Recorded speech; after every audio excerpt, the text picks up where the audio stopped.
Good morning and welcome to this episode of Vision Alignment, where we all understand that we have blindness in our lives. If we can understand our blindness and begin to maybe take those blinders off or maybe keep those blinders on, then we'll get to a point where we understand how important it is for us all to know our vision. And our vision has to be aligned with our core beliefs, our core values, our core strengths. If we can do that, then we're going to be able to go so much farther.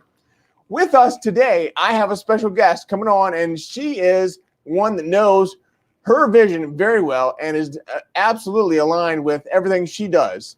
Without any further ado, let's bring on our guest today, Jessica Rector.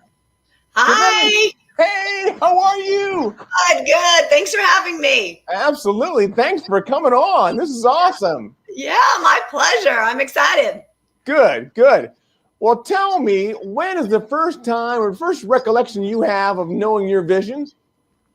Well, Brian, I think for me, it's been kind of a continual process. It wasn't just like I woke up one day and said, oh, this is my vision. I think it's, I get this idea and then I kind of work with that for a little while. And then over the course of time, my vision has developed. So now it's extremely clear, but that wasn't always the case. So if you're watching and you're like, I don't know what my vision is, or I don't know how to get to my vision, I think it's a step-by-step process. Like one thing happens that gets you a little bit clearer, and then something else happens and that brings you a little bit closer.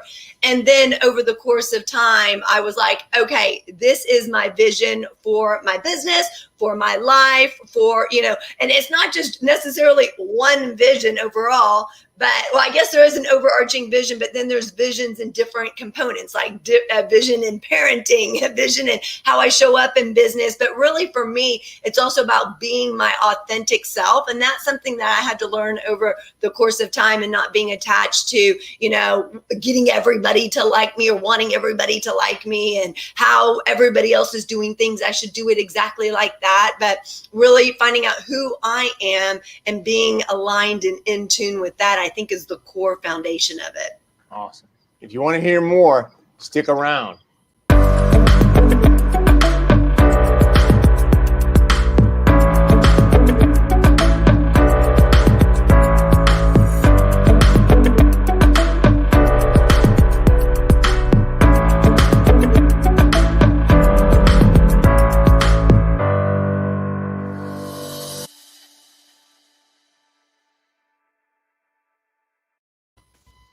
Awesome. Very, very cool. It's great to hear your comments and how your vision is aligned. I mean, it's great. Thanks. Well, so tell me, if you would, just tell me a little bit about your story. And you can take as long as you want. If it's 3 minutes, 5 minutes, whatever it is. How much time do you have, So really, especially pertaining to business, I've been one of those people that I knew from after I graduated college. I was very focused on business and being successful and that kind of stuff. I'm just really ambitious. But if you're a go type A personality, that can also wear you out. But it took me a while to get worn out. I was in a job and a Fortune 100 company, and I was the top sales producer right out of the gate. I was the top person in my class in training, came out of the gate just, yes, I love this. This is awesome. And first 6 months, I won every sales award that they had. The next 6 months, I won every sales award they had. And then the 6 months after that, I only won one. And by 2 years at the organization, I had quit because I was so burned out. It was go. But what also was happening is it started to not only affect my drive and my passion, but it was affecting me physically. I started getting sick. The doctor couldn't figure out what was wrong. I was missing work, which was very, very uncharacteristic of me. And I thought, well, I'm just going to go and get a new job because I'm worn out. And so I went and got a new job and found out that about 18 months in that job, I was burned out as well. And so, it's not about going and getting a new job. I've realized through the course of time that it's really about, fine tuning those type of things. And what really got me on course with my vision is several years ago, right after my brother turned 40 years old, he died by suicide. And working through that pain and that heartbreak allowed me to really get crystal clear on how I'm showing up and who I am and really what I want out of life. It just gives you a different perspective when something unexpectedly like that happens. And so, as I'm sure you know, and so when I did that, I started just doing research into mental health issues and research into suicide rates and those kind of things. So it was kind of like the combination of those things working together, me really researching about those kind of issues in our mental state, but also with burnout and all these things kind of combined allowed me to really do what I do. And in the course of all this, though, really the big kind of epiphany I had was when I was pregnant with my son. I unexpectedly got pregnant. I broke up with my boyfriend, and in 3 days I found out I was pregnant. And when I told him the news, he said, well, we're going to have to get married because I'm not having a baby out of wedlock. And I said, well, it's a good thing you're not having the baby. So we had a few conversations, but I just realized I was we weren't on the same page, and he didn't want to be a part of our child's life. And so there I was alone, pregnant, and very scared. And so outside of my family and a couple of friends, I really didn't share it with people. There weren't no social media postings, no happy gender revealings, doctor visits. In fact, an outgoing extrovert, and I started hiding and really staying inside, just scared to even go to the grocery store, that people would see the secret I was trying really desperately to hide. And I just started wearing long flowy dresses so you couldn't tell. And when my son was born, his name's Blaze. When my son was born, I realized, he's the biggest blessing. But throughout my pregnancy, my thoughts were, why did this happen? How did this happen? I'm not going to be a good mom. Like all of these kind of thoughts. And so my pregnancy was a very sad and lonely time. I had people in my life, but I just felt super alone. And if you've ever been through something like that, it can be debilitating, going to sleep at night, thinking all these negative thoughts. So once my son was born, I started really reflecting on that time in my life, my pregnancy, and all these negative thoughts that were coming about, and really taking a deep dive into what's at the core of that. Why were those happening? And when I did the work and really kind of worked my way through that, what I created was a 5-step system to turn negative thoughts into positive action. And that's what I've taught to thousands of people since. So it's kind of like a combination of different things that's woven in to create really what I do. It was, my brother, it was me being in burnout. It was this big life, what I felt like a life-defining moment of being pregnant, and how I attacked that, or really didn't attack it, but how your thoughts really are the foundation of what you do and what you don't do, but we often don't think about them. Wow. There's a lot there. We could talk forever. I know. This is awesome. So we've got some people on that have come in to say hello. So there's Nicholas. Hey, Nick, how are you? And our friend Allison. So that's awesome. She can, and there are many, many people that can relate to what you're talking about. So this is very good. So if you're listening to this live, and put in hashtag live, if you're listening to this on replay, put in hashtag replay. As always, share this video out with as many people as you can, because we want to get this message out to as many people as possible about what we're doing here with Vision Alignment. So that would be great if you could do that. And then, as always, if you would, because vision alignment is what I talk about, and it's important for us all to understand what makes us unique. So it sounds like you know what makes you unique, Jessica. But I do. When I get people together in a conference, I typically have them wink with me in a selfie. So when they wink with me, and yes, I have a permanent wink that I just acquired 10 years ago after having brain surgery, but my wink is there to be able to help people, to make sure that when we take this picture, that they understand that the wink means that, what makes them unique, or it gets them thinking about what makes them unique. Absolutely. If I know what makes me unique, and it's not my eye, what makes me unique is my positive personality. I'm able to share my story with other people to be able to help them. So then they can think, well, if this guy next to me knows what makes him unique, and it's not his eye, I wonder what makes me unique. Yeah. So that's the whole idea behind Winking with Wagner. You'll be entered into a raffle to win a copy of my book, a signed copy of my book, and I'll send it to you as well. So, yes, and we should wink before we're done here, Jessica. Yeah, absolutely. I love it. Winking with Wagner. I love that. Thank you. Thank you. And thank you for being on. My so pleasure. tell me, what's the biggest hurdle that you're still trying to overcome? Oh, I don't know if there's any like continual big hurdle. As someone who speaks on and really is considered a burnout and mind wellness expert, right? So I speak at conferences and really partner with organizations to help their people prevent and break through burnout. So as someone who teaches on that, I think it's still important for me to be mindful of that. I mean, I wouldn't say it's like a constant everyday hurdle, but the thing is I love what I do, so I can get really into work. Mm-hmm. But thankfully and luckily, I have an 8-year-old son, Blaze, who keeps me mindful of certain things. He holds me accountable. He'll tell me, Mommy, like this wasn't so great today. Like, basically, you can do better, Mommy. And in him, like, sharing that, it helps me be better. But it also helps me be aware of the things that are not working in my relationship with him. I make mistakes, as a parent. I know that it's a big learning process for me. And as I say, he's my biggest learning lesson. I've learned more about myself in the 8 years with him than I did before him.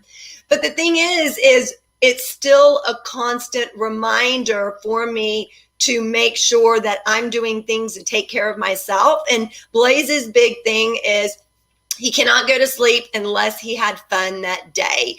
And so it's also a big reminder to me, and we have a core value of fun. So it's a big reminder to me to make sure I incorporate fun, even if it's 5 minutes, 10 minutes, 15 minutes. Where can you put little pockets of fun in your day? Because when you get busy and overwhelmed and stressed, it's also the first thing you take out of your day. So even someone who teaches that, you still got to schedule it. You still got to remind you, especially when you love what you do and time can get away from you, Wow.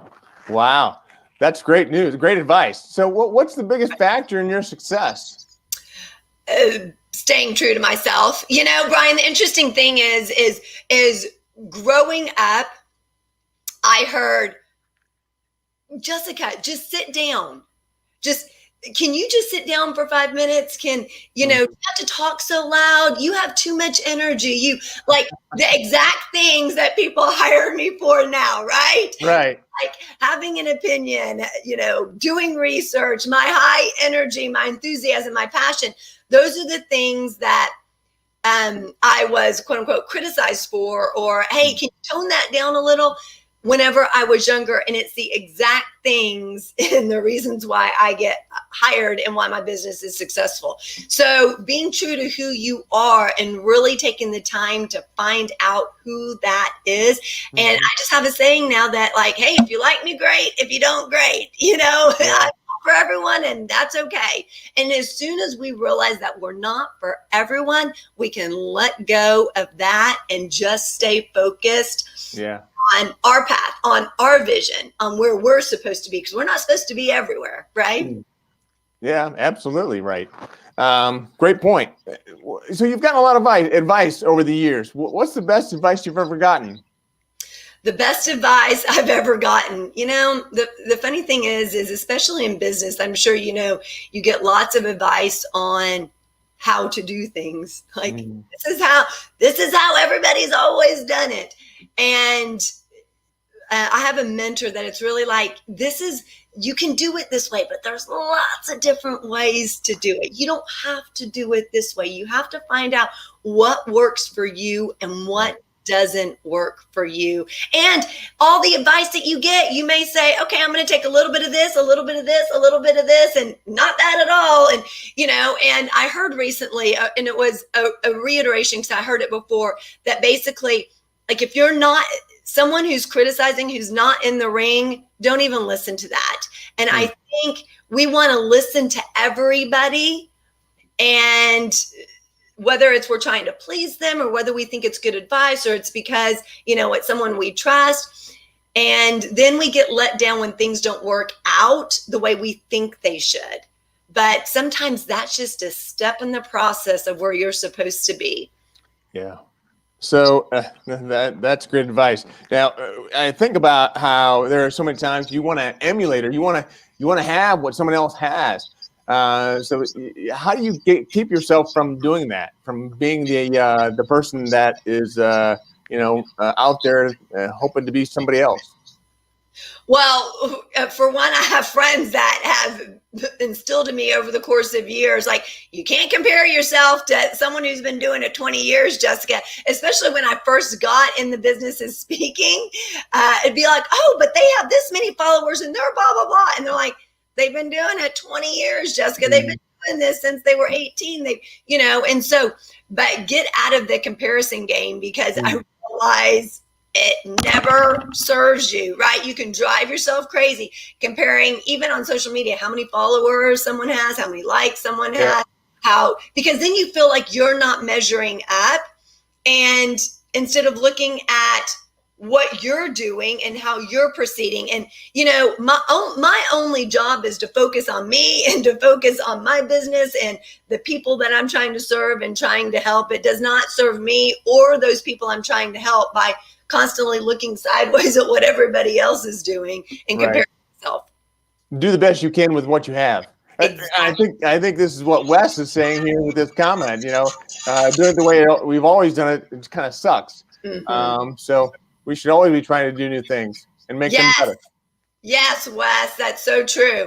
And I'm a big proponent of, I will try it. Like, I'll say yes. I'll say yes to an opportunity. Yes, all day, because I don't know if that's a better way to do it than the way I'm already doing it, because we think we know the best way to do it, which is why we do it that way. If we knew a better way or a more effective or an efficient way, we'd be doing it that way. So I'm always like, oh yeah, okay, great. If you found, okay, let me see if that's going to work. And if it doesn't, it doesn't, but if there's opportunities in front of me, I'm always like, yes to an opportunity. Awesome. So you've talked a little bit about your family and how important they are in your son. I'm assuming you have other siblings? I have 4 siblings. Yes. Oh, wow. So there's 5 of us siblings. Yeah. Okay. Awesome. And how have those been a part of your life? How have they helped you and how have they helped you with your career? So my brother, I have a younger brother. He is also an entrepreneur. So that's been super successful for me to see him thrive in that and be successful. And it also gives me kind of a underlying like confidence to know, okay, he's doing it. And although it's in a completely different space than what I'm doing, he's in commercial real estate, but just to see what he's been able to accomplish and do and grow in his life, I'm like, I can do it too. Let's get out. Let's do it. So it's been really helpful for that. And then my younger sister has several little kids. So that's been great because Blaze is an only child. So, and she lives about 10 minutes away. So it's fantastic for him to have cousins to play with and playmates and things like that. And we love having them come over and play with us too. So it's been lots of fun. That's cool. So we've got a question here from Allison. What advice do you have for speakers working their way to having a successful career? They're just starting out. So if you're just starting out as a speaker, my biggest advice to you would be to figure out what you really speak on. And what I mean by that is not just the topic or the area or the niche, but really, why do people want that? Why is that important? And when I first started out, people would say that and I'm like, well, everybody needs this. I mean, hello, does everybody need this? But we all think that everybody needs this stuff. Uh-huh. But the thing is really to figure out why somebody specifically would need that. Why would an organization need burnout? What is the benefit to them? So if you look in terms of benefits, the benefit is when you help people prevent and break through burnout, you're going to increase performance, productivity, increase and enhance engagement, team dynamic, organizational revenue. Like I can go on and on, but that speaks to them. So really figure out that. And then also make sure whatever you're speaking on is in alignment with who you are. Hey, right? That's a great idea. Right? And alignment, like you're not sitting there like polling different topics because you think that topic's popular now, right? Like not in alignment with discovering your vision. Don't talk about that, right? Find out what really speaks to you, because you're going to be more passionate about it. You're going to want to just talk about it and tell people about it. You want to do research about it to make your presentations better, but you'll just be also living in integrity as well. Do you have any advice on groups that she should be a part of and just start to lean into? Yeah, so great question. So the first and foremost, get involved with National Speaker Association, NSA. There's a national level, there's a local level. I'm not sure where you live, Allison, but there's local levels all over. And the thing that's really great about that is they have monthly meetings that they'll bring in speakers who've been doing it a while that'll give you real practical tools and strategies to really grow your speaking business. That's how I got started. That's where I met my mentor, and working with him literally changed the game of my business. I mean, he literally helped me create my business and for it to be successful as fast as it is. So, and the great thing about NSA is it's a great community. People love new people and they want to help you succeed. So it's a great community to have. And this is odd because I'm a part of National Speakers Association as well. But in that group, it's not where they're worried about, you're going to inflict on them and you're going to get their speaking engagements from them, or they're going to, hoard this or anything like that. It's not going to be that. They all want to make the pie bigger. So that's the whole idea. Yeah, and absolutely. It's an amazing group. Yeah. How can we help you? Let us help you. Yes. Yeah. Wow. Well, time is flying by, and I haven't even asked you some fun questions yet. Like your son, I always like to have fun. I do too. Yeah. No matter what. So tell me, what's your favorite kind of pizza? My favorite kind of pizza? Well, that's hard. So Brian, because my son and I share a pizza typically, usually it's what kind of pizza does he want? So I love that you ask what kind of pizza I like. I love Supreme, but typically I'm eating cheese or veggie because that's what he likes. He doesn't like pepperonis? It's too spicy for him. Yeah. We're not big into spicy. I like pepperoni, but that's about as spicy as I can get. Yeah, well, that's the way it is. It is. Awesome. Very cool. So tell me a little bit about what you do to recharge. So we like to have fun. And I say we because typically, I wouldn't say all the time because I do like to recharge by myself, but I love to have fun with my sons. We play laser tag, epic Nerf battle guns. We'll go and play video games at a local video, at a game place over here. Super fun things like that. We'll also like play fight. We call it play fighting in the hall. Or a lot of times, and this is great, something that we do almost every day without really necessarily realizing we're doing it. We play Alexa a lot of times while we eat. And he'll get up. It literally takes over an hour to eat because he continually gets up dancing.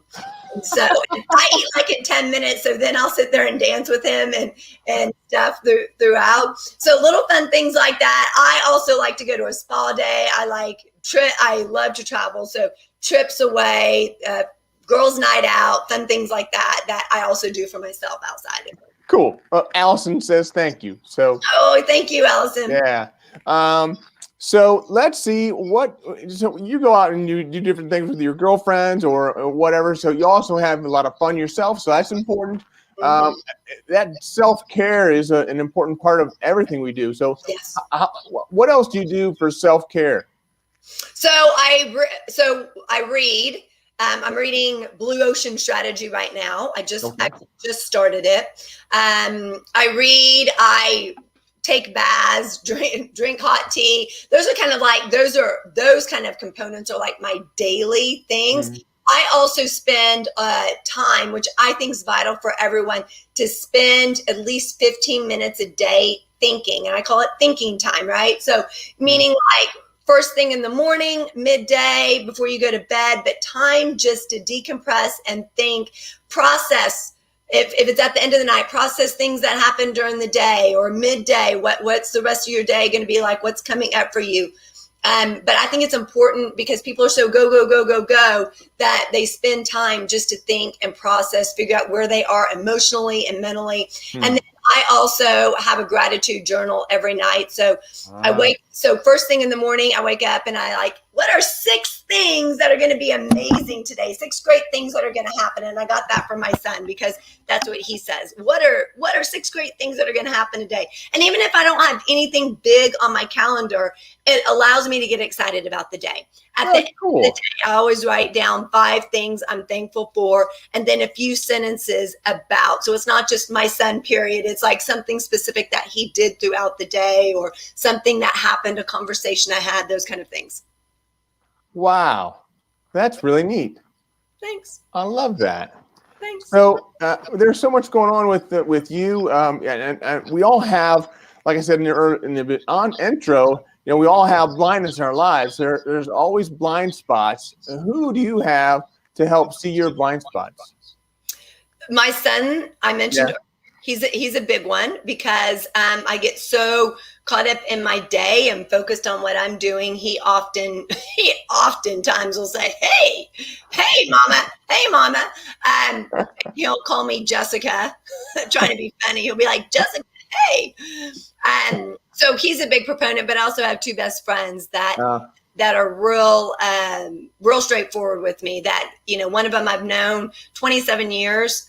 And then the other I've known for 22 years. So people who've been in my life a long time that can really say, okay. And it's great because they're not in the same business I'm in. Mm-hmm. We met way back before I was ever even thought about doing this, but they help me give different perspectives on anything. And I love that because I can look in the mirror and see my own perspective and I always agree with myself, right? I need somebody who's going to help show me a different side of things or a different viewpoint. So what's the next level of success look like for you? Right now, I developed a program called Burnout Breakthrough and Prevention Program, BBPP for short. And I'm partnering with organizations who really want to help their people in a bigger way with their health and wellness. And at the end of the day, it's also going to increase their revenue and enhance their team dynamic. So that's what I'm working on right now. I'm partnering up with organizations to really make a bigger impact and share the message more. But at the end of the day, it's really about helping more people.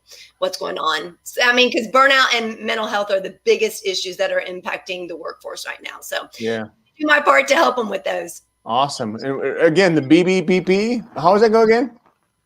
BBPP, Burnout Breakthrough Prevention Program. Got it. BBPP. Awesome. That's what I call it for short. It's easier. And I'm sure we can find some information on this at jessicarector.com. Is that right? Yes, or you can reach out to me at jessica@jessicarector.com, and I'm happy to answer any questions. Okay. Awesome. Well, we are at our time. Thank you so much for being on today. Thank you for having me. That did go by super fast. Wow. I appreciate your time. Thank you. If you would, stick around in the green room, and I'll be right back. I'm going to close the show out, and we'll go from there. All right. Thank you. Bye-bye. Bye. Wow. What a great show. Oh, my gosh. Jessica Rector, she's awesome. I love that. She had so many good things to say and so much vitality and energy she had. Oh my gosh, incredible. So tomorrow we have a great show coming up with Joe Soto. He's coming on, and that is going to be phenomenal. He's a great marketing expert. And then Friday, we have two shows. We're going to do one show is going to be the Vision Alignment at 10 o'clock Eastern, and that is going to be with Peter Margaritas and what a fun name to say, and Roxanne Elliott Kaufman. So stick around for those. That's going to be great. And then at 11:30, Allison Core is going to be joining us at 11:30 for Stroke of Genius. So, what a great lineup. We've got a lot of good stuff going on. And so I just hope you continue to stick with us. If there's ever anything that I can do for you, please, by all means, let me know. Go on to Brian Live, brian.live to sign up for the newsletter and continue to think about any ways that you can help other people and what makes you unique. That's so important. And as always, keep one eye on the road.